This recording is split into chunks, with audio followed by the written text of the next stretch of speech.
Welcome, everybody. Welcome to episode number 39 of Fraternity Foodie. I am your host, Mike Ayalon, CEO of Greek University. We call this show Fraternity Foodie because there is nothing like good food to bring people together, even in difficult times like the one everybody who's listening is going through right now. People are staying home, wondering what is next.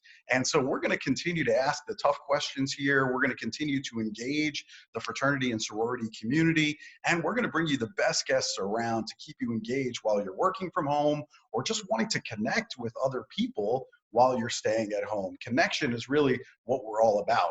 Now, today we have a fantastic guest. I could not wait to get to this interview. Her name is Cassie Perry, and she is a mom. She is an entrepreneur. She is an ex-cheerleader. Most importantly, she's a survivor. So I cannot wait to get to the story. It's absolutely incredible. Welcome to the show, Cassie. Thank you, Michael. Thanks so much for having me. Hello, everyone. Hope everyone's surviving out there and healthy and doing their best to connect with their family. Like you said, connection is so important. And taking this time, I think, has at least allowed ours to just take a moment to really put down all the distractions and get to know each other all over again in this crazy world. I agree. Some really interesting things are happening because of this. So it is interesting to see how our lives are shifted, and maybe we're just getting reconnected with some of the people, maybe even family members that you haven't sat down with for an hour to just see what's going on. Getting to know my teenager again. What's your name? And what do you do? Gotcha. You came out of your room. Maybe it's just for food, but still seeing you. Yes. I'm going through the same thing, I promise you. So let's talk about you for a little bit. So you grew up on a farm in Northern Illinois. Then you decided on Indiana University in Bloomington for your college experience, which, by the way, is an incredible campus. So why IU? Michael, I looked at a lot of different colleges in Illinois, as well as I had this grand idea to become the next Barbara Walters. So between wanting to stay a little bit closer to home, even though, the idea of going somewhere warm was amazing after Chicago winters, I decided upon Indiana because once you visit the campus, I think anyone would agree, it's just magical. Just the landscape itself. And there's just something that drew me there. They have an amazing journalism program. So that was something that really set my mind for the path that I did. I did not become Barbara Walters, spoiler alert. But I will say that I majored in journalism and communications, and it opened a lot of doors for me in which to communicate with people and connect. And I think that's kind of where my gift is. So along the way, I met some great friends and had a little bit of fun. I used a great campus. That sounds great. It really is a beautiful campus. One of my favorite things to do is to just go for a run right where all the fraternity and sorority houses are, and just daydream what it would be like to live in one of those houses for an extended period of time. Yes.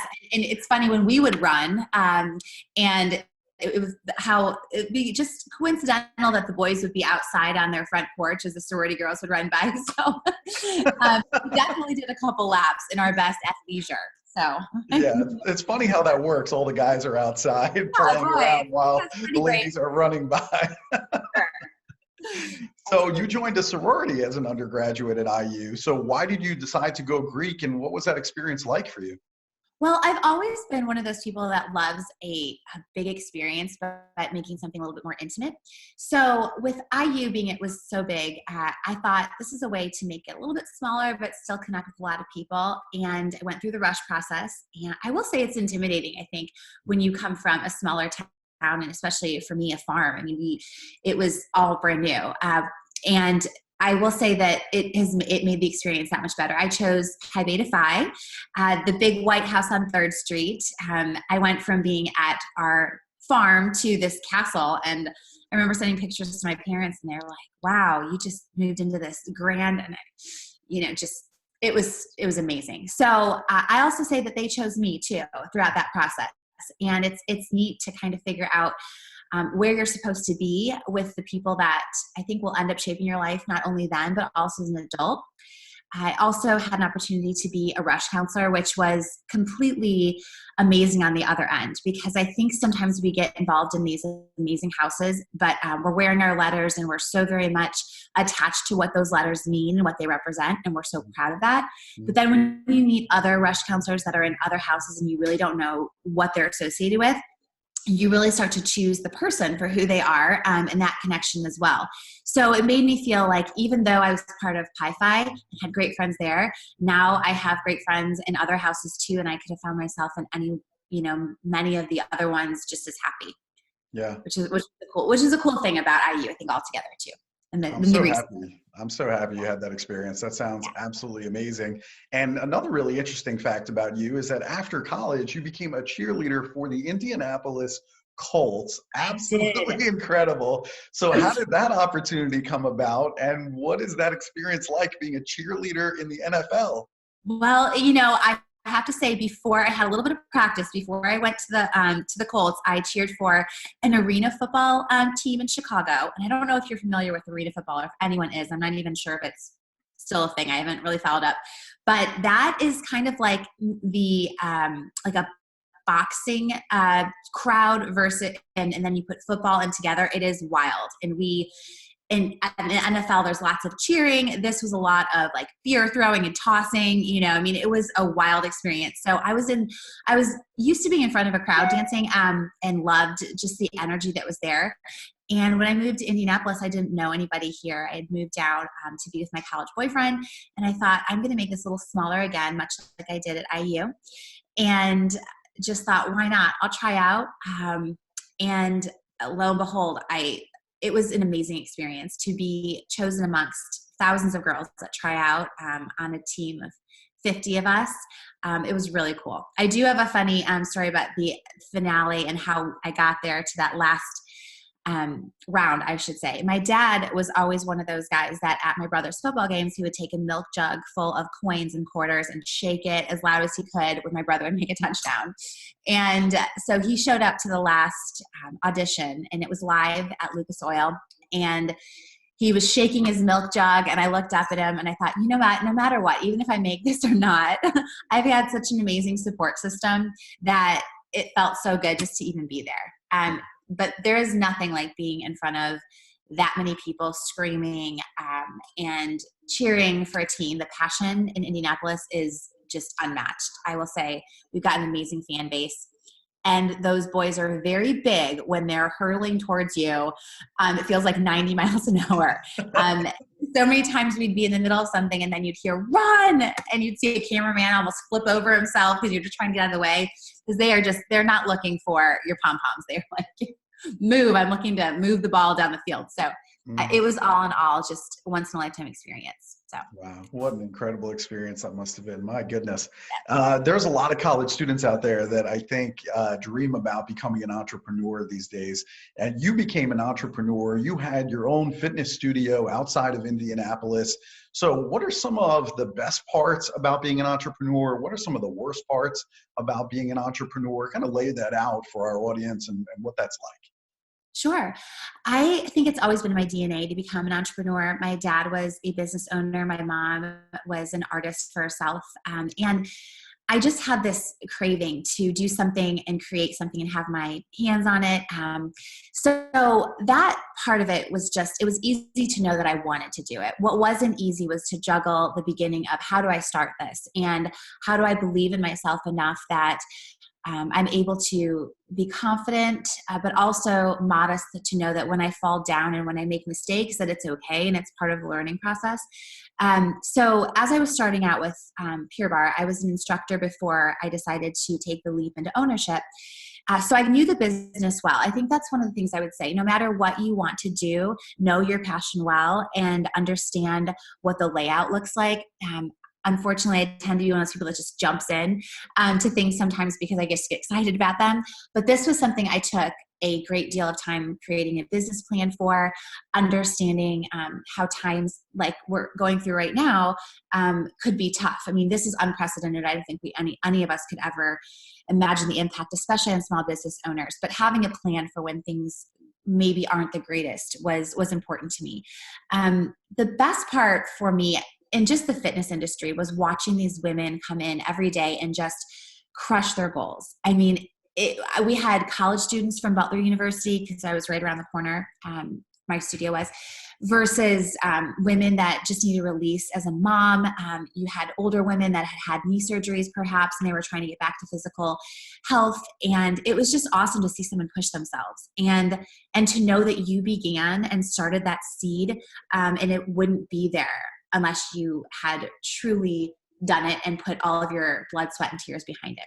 And I will say, I had a great friend say it to me best when he drove past it, and he called me and he said, Cassie, I just saw that your name is in lights tonight. And I said, it is? And he said, no, the Pure Barre sign is lit up. He's like, that means that your name's always going to be in lights. No matter what you will do from this point on, that wouldn't have been here had you not sacrificed so much to get there. And especially as a single mom, that was really tough to make the decision. Do I do something that potentially puts myself and my time with my kids at a little bit more of a risk for my own self-wants and desires? So I juggled that in the very beginning. But overall, just knowing that I've inspired so many people to become the best versions of themselves has been really, really awesome. I love that story. And that's some great advice for people that want to be entrepreneurs. Notice that Cassie went to go work for this company first to see what it's like on the inside in order to figure out, does she want to be an owner or not? That's great advice. I mean, if there's a certain company or a certain industry that you want to be a part of, go and intern for them, go and get it on the inside so that way you can see what it looks like, because sometimes it's very different on the inside versus what the public sees on the outside. And then you can determine, does it make sense for us to have a long-term relationship with this entity, this franchise, or whatever it is you're looking to do. But that, I think, was really smart and great for college students to hear. And also because it looks glamorous. And I think by being on the inside first, you have an idea of what the inner workings can be. And I think you build a respect for your clients as well when you can say, hey, you know what, I was a client first and then I worked here and I've got all sorts of, insight to what the good days and bad days are, because there are a lot of amazing days, but there are also those calls at 2 a.m. that are like, hey, this is the building manager. Our building is flooded, or our neighbor down the street put their grease trap from the pizza store down the drain, and now everybody else is suffering, and your phone's never off. Your time is never off. You are never off. And that is one thing that you have to be able to sacrifice and know that there's not hours that you're closed, because if something goes wrong, you're the point person. And so that always comes first. When I think now, even when I hear that particular ringtone for my studio, my heart starts to race like, oh, what's wrong? And it may just be the new owner, who is doing a fantastic job, by the way. It may be here just saying, hey, I have a question about something, but it still sends my heart into this palpitation of like, uh-oh, what went wrong? So just being prepared that there's some great times, and then there's also some times where you really have to say, this is part of it all, the good and the bad. Yeah, even being a speaker, I think, is very similar. People see the glamorous side of it. They see you up on stage with a crowd of 1,000 students and everyone's laughing and having a good time, but they don't realize how much work gets into it. The reality is probably 95% of my time is spent marketing my business. It's not up on the stage. Right? And so people don't see that piece of it. So you have to love both sides of the business. You got to love the speaking part, certainly, but you also have to love the 95% marketing piece, because if you don't love that, you're going to be miserable. Right. Yeah. I always thought you just jumped up on there and just, and off the cuff, make it look nice, my friend. You make it look good. Yeah. That's what people see on the outside, but there's a lot of work and a lot of years that goes into kind of crafting that and figuring out what works and what doesn't work. So there's a lot of testing that goes on for years in order to get to that point that you just saw up on stage where people are giving a standing ovation. I mean, it just takes a lot of work. And like I said, most of the job is marketing. It's actually not speaking. That's the crazy secret about all the glamorous part. Yes. So there was one particular day that really changed your life. One day you sat down to watch a movie with your fiance, Jared, and your left arm went completely numb. Talk to me about what happened that day. It was my 39th birthday, which was ironic enough, being the day that I was given life. We were sitting down to watch a movie, like you had said, and I remember sitting up, and I've had migraines in the past where my arms have gone tingly and I felt the entire effect of a migraine. But this one was different. And my entire arm felt like a piece of wood, like it wasn't attached to my body. If I took my right hand and I went over and I scratched my arm, for example, I couldn't feel anything. It was like it wasn't attached. And so I sat up and I thought, well, this is different. And I looked at him and I said, I think something's going on. And he said, well, maybe it's just a migraine. Let me get you some water. And I started to sit up, and then I felt it go down to my entire left leg. And that's when I looked over at him, and instantly my speech started to slur. And I remember following another fellow Colts cheerleader who was 28 at the time, and she had a stroke. And her story just popped into my head. And I'm so grateful now to this day that I was a little bit aware of what to look for, because perhaps I would have gone to bed like she did and had a totally different result when she woke up, if I was ever to wake up again. So immediately I said, I think we're having a stroke here. You need to go to the ER. And Jared's very calm and rational, and thank goodness, because for that moment I was like, oh my gosh, I mean, everything flashed in front of me. All I thought was, how can this be a stroke? I'm not over 65. I'm not a smoker. I don't have diabetes. I have wine because I have children, but I'm not a drinker. I'm like, what's going on here? So we're rushing to the hospital, and I got there and they did all the tests, and they did say, yes, you've had a stroke. We don't know exactly why. We're going to go and put you through some more testing in the next few weeks to come. But now that you're recovering a little bit, once I got there, I didn't need the medication to be able to block the clot that had seeped to my brain. So I was lucky. I spent the night there. I went home very shaken up, very grateful and very shaken up at the same time. It was the weirdest dynamic I can explain. And then the next week or two, I felt a little bit off, but what really set me into more of a, wow, this is serious mode was that I was getting my breakfast one day closely thereafter. And I remember just walking and spilling it all over the kitchen. And I'm sometimes klutzy, admittedly so, but this was different. I mean, I was walking and my hands just lost control. And I thought, oh gosh, here we go again. So went back to the hospital. They did a multitude of other tests where they found that I have a hole in my heart that basically a clot has found its way through the lungs. And normally the lungs work almost like a sweeper, and they sweep out all the clots that we normally get, and they don't go anywhere else. Mm-hmm. Well, because there was a hole between the two chambers of the heart, it floated all the way up to the left side of the brain and settled there. And when in hearing that, you think, gosh, when did this happen? And how long have I lived with this? And one of the most interesting things I've found out about my condition, which is called patent formal ovale syndrome, or PFO for short, is that all of us are born with a hole, the same exact hole in our heart. It's just that sometimes the hole doesn't close up. So as an infant, where our lungs take over and we start to breathe, in this situation, I was able to breathe with my lungs, but the hole itself never closed up. So I don't know why it happened on that particular time. I don't know why I lived 39 years without having an incident, but it was so important to find this and know how to take care of it. So fast forward in July, I had a surgery that they went through the groin, and this will be the prettiest way to explain it. It's almost like a little butterfly floats up through the groin, and then it settles into the two holes and blocks out both sides with its wings, mm-hmm. so that a clot can't get through the left or the clot can't get through the right. And there's a little bit of a mesh panel. So from that point on, it seems like I won't have any more issues with a clot escaping. Does that mean I'll never have another stroke? I'm hopefully certain that I won't. And I do a lot of lifestyle changes to make sure that I'm as healthy as I can be. Mm-hmm. But who's to say? I mean, I think what I've learned is it can happen to anybody. Mm-hmm. And in all my research is just knowing the signs, knowing the symptoms of a stroke so that you can treat yourself right away. Because it's really about timing. And if I had ignored those symptoms and just blew it off as another migraine, I may not have the ending and outcome that I do today. Wow. So how has your life changed since then? I mean, you talked about some lifestyle changes. How do you approach life differently knowing what it is that you have?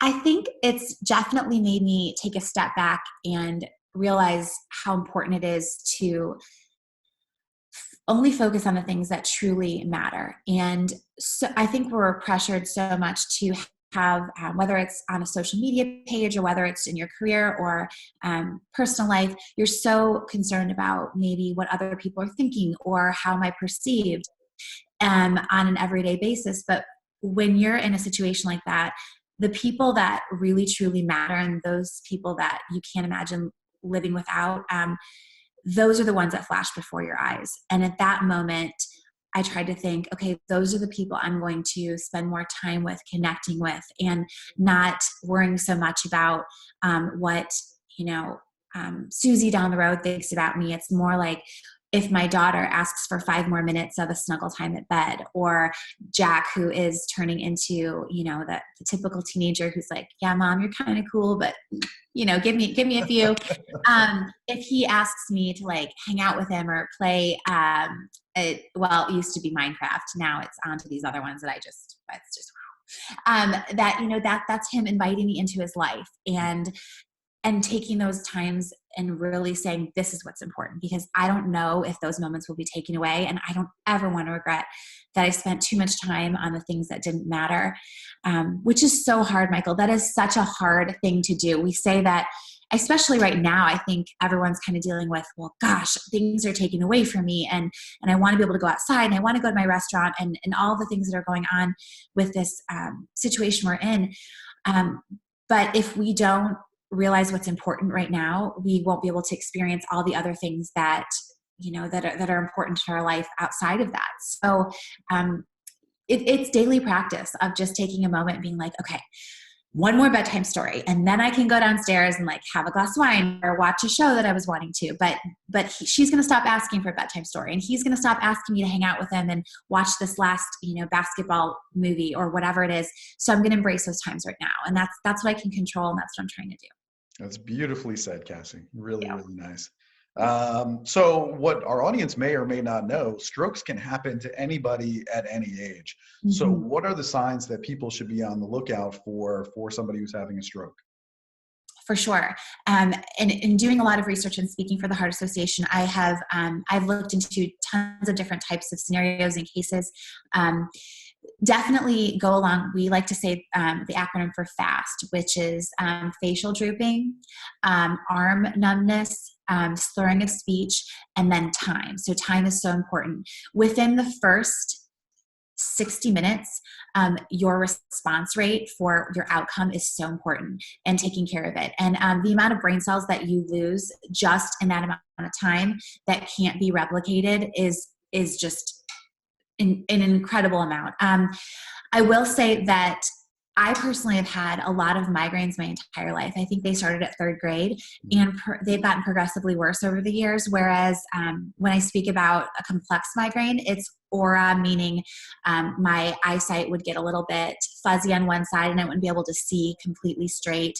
I would get tingling in my arms, and sometimes my mouth would feel like it was going numb. In hindsight, people that have these complex migraines, I found that if 25% of the population still has that hole in their heart from birth and they're unaware of it, out of that 25%, nearly 90% of those patients actually have aura and migraine symptoms that present like mine did.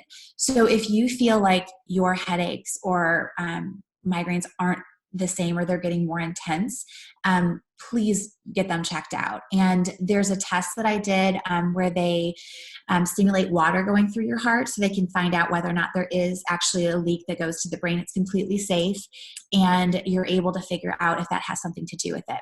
Because I will say, ever since I had the surgery, I have not had one complex migraine since then.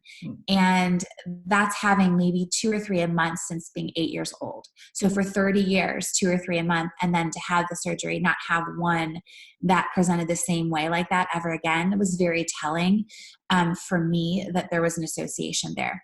Mm-hmm. So if I always say, if when in doubt, check it out. We are very fragile as human beings. And I think when you're younger, you have that idea that everything is impenetrable to you and I'm invincible and I'm young and nothing can happen. And that's an old person's problem. I'm even seeing it now being around the kiddos and our family that are teenagers. They just don't understand how even COVID is affecting everybody, because they said, well, this is not something that's going to affect me overall in the long term.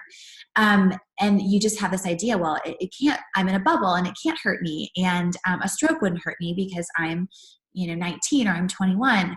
But the research finds that it can strike at any age and can be life altering. So just make sure to pay attention to your body. Listen to a story like mine or somebody else's. And if you have a friend that you may think, hey, listen, I heard this story. I'd like you to just check this out or know about the signs. It takes 2 minutes to tell someone about what to look for, and it may change their life altogether. Yeah, that's really, really good information.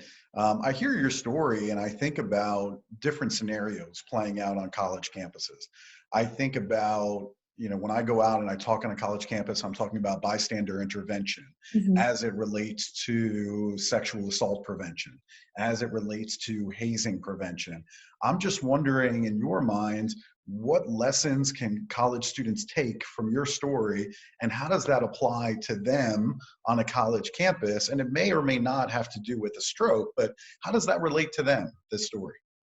That's a great point, Michael. And I've been doing a lot of thinking about that. I think about how much we are connected to one another, especially in college, and very much into our own lives and our own, activities and where our life is about to go in the future. But when presented with a situation where you can help someone else, do we make that choice on whether or not we stand up and say, hey, you know what, this is now my problem. If someone is presenting with, maybe they have had a few too many drinks and you're scared to get involved because of the repercussions that could come your way, being that, hey, I have too, and what if I call and I get in trouble and my whole future's on the line, and she's going to be okay. I'll just put her in an Uber and she'll get home and she'll text me later. And then you don't get that text or you don't get that phone call that you're expecting. You get a completely different one because your friend wasn't okay, for example. And what could you have done differently that made all the difference in her life? And now your life is affected no matter what, because you made a choice to maybe not step up and get involved. So I think even back with Jared, if he had not taken me and said, hey, let's look into this a little bit deeper, and I calm myself down, and having someone stand up to be your advocate is so very important. And not being afraid to do that, because overall we're all in this together, right? And we love one another, and it's so important to do your part. As scary as that sounds, I think that there are a lot of states that have enacted certain laws that if you do give a phone call to the authorities to help someone in need, they are not going to be held liable or responsible because you are helping them. And I think we need to see more of that. I think we need to teach our children that no matter what, you're not going to be in trouble because you're helping somebody else out that was in trouble. Whether or not it was a fraternity related party, someone who is in a situation where you are in a solid relationship on Tuesday, and then Wednesday things take a turn for the worst, and you're the friend of someone who hears the story, and how can you step in without overstepping? Because I think that's the line that people are trying to, you don't want to overstep your boundaries and go, okay, is this my business or is it not my business to get involved? And I really think the self-care of other people is our business, and it is our problem, so to speak, in the long term. So I just say, stand up, get involved, do what you would want someone to do for you, and that would be the best choice. Yeah, I think it's a great message even now in the time of coronavirus, right? I mean, we all have to do the right thing. Selfishly, we might want to go out to the bars and be with big crowds of people, but we're depending on everybody to do what's right in order to protect people who are really vulnerable, whether it be the elderly or people who have underlying health issues. We need everybody to do the right thing. And so we're depending on that for other people to do the right thing. So I think there's a lot to look at there. And especially with, I feel like that our college students, especially, I mean, you are the future. You are our bright next, generation coming up. And what better of a role model for anyone else than right now to stand up and say, hey, this may not personally affect me right now, but in the long term, this may affect somebody else. And I'm going to take care of somebody else's grandmother's health by just taking care of my own. And I heard this the other day, and I think that's the most resounding way to think of it, is that when they say, well, it's really not me, or that person isn't going to affect me. Well, that one person is somebody's everything. Yeah. It may just be like, well, it's only the elderly, or it's only a young person that's affected. And but that one person is somebody's whole world. Absolutely. And so even on a level when you are in college and you may not be hit with a pandemic across your campus, you are forced with choices that your friend, your sister, your brother, those people are somebody's child and somebody's other, biological sister, and all these things. So we're doing our part to look out for them as well as yourself too. And if you think of it that way, and we think of just one person that we couldn't live without, that person might be somebody else's one. Fantastic. Now, you're living in Carmel, Indiana, which I have to say has to be one of the best places in the world to raise a family. A good friend of mine allowed me to stay over at his place a couple of years ago and showed me around town. And it just looked like the most beautiful place to raise a family. I'm looking around going, when do I move here? Like, this is fantastic. Were you here between June and say October? Yes. Pretty sure it wasn't the middle of January that you made the decision. The weather was beautiful. Let's just put it this way. There was no snow on the ground. Right? Okay, good. I'll trade you. Yeah. So if I'm visiting in town, what restaurant do you recommend that I should go to in Carmel, Indiana for a fantastic meal? Where should I go? Oh gosh, there's so many. And I love your love of foodie. I mean, I am the same way. I mean, I will say there is one in particular, and maybe you've heard of it before, but it's called St. Elmo's, is one of our steakhouses here. And I don't want to sound so basic in saying a steakhouse, but they have the most incredible shrimp cocktail that is just renowned. I mean, I can't even describe it, and I won't. I will let someone just take a taste. And it is, if you have any sinus issues, and I'm not saying to go out to a restaurant right now, but if you ever needed to clear up anything, 1 ounce of their fresh horseradish cocktail sauce it's just, I mean, I will never forget my first time I tried it. I was meeting my boyfriend's parents for the first time, and I had tears just rolling down my face, trying to be strong and like, yeah, this is really good. But it was so good too, and it was just so strong. And but altogether, the atmosphere is awesome. They have a lounge upstairs at our downtown location called 1933, and it feels really speakeasy. And what I love about it up there is that there aren't a ton of TVs.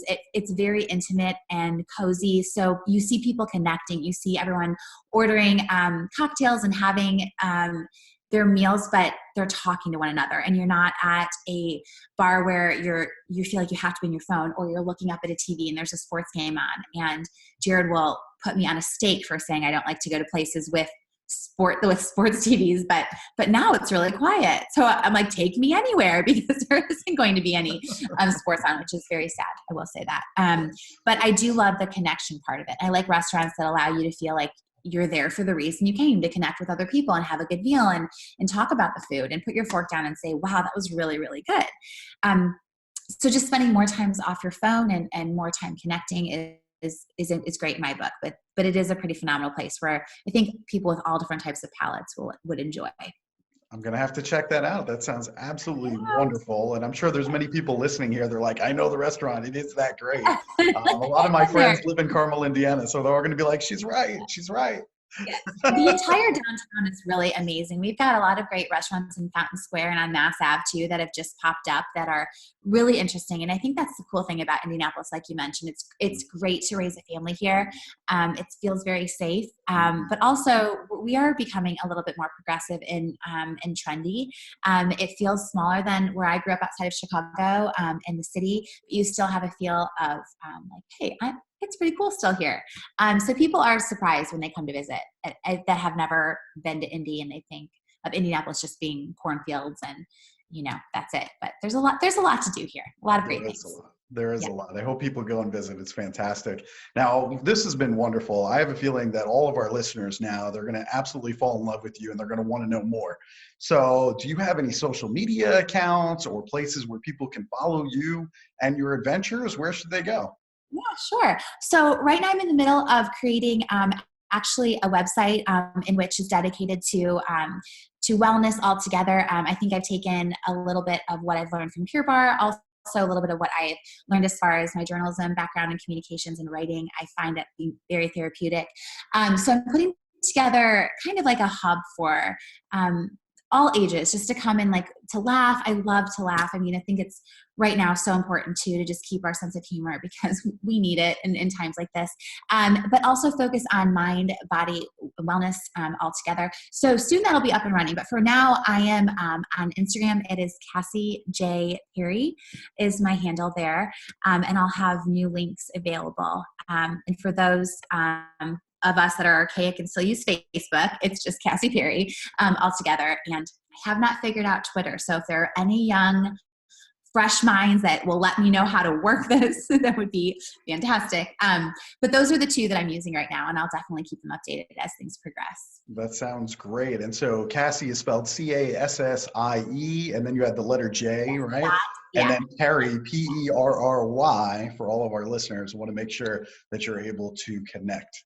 So that's fantastic. Well, thank you so much, Cassie. This has been so great to get this information out there and sharing your story. I can't wait to hear more. So this has been absolutely fantastic. Thank you so much for sharing it. I think it means a great deal.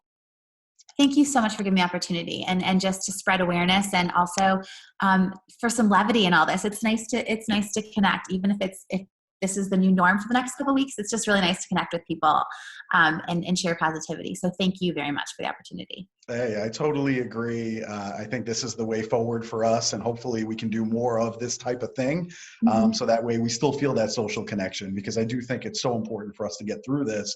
We still need to connect, even in a time of social distancing. We still have to find ways to connect with each other, and I think this is a great way to do it. I'm just modeling the way and hoping that others do the same, right?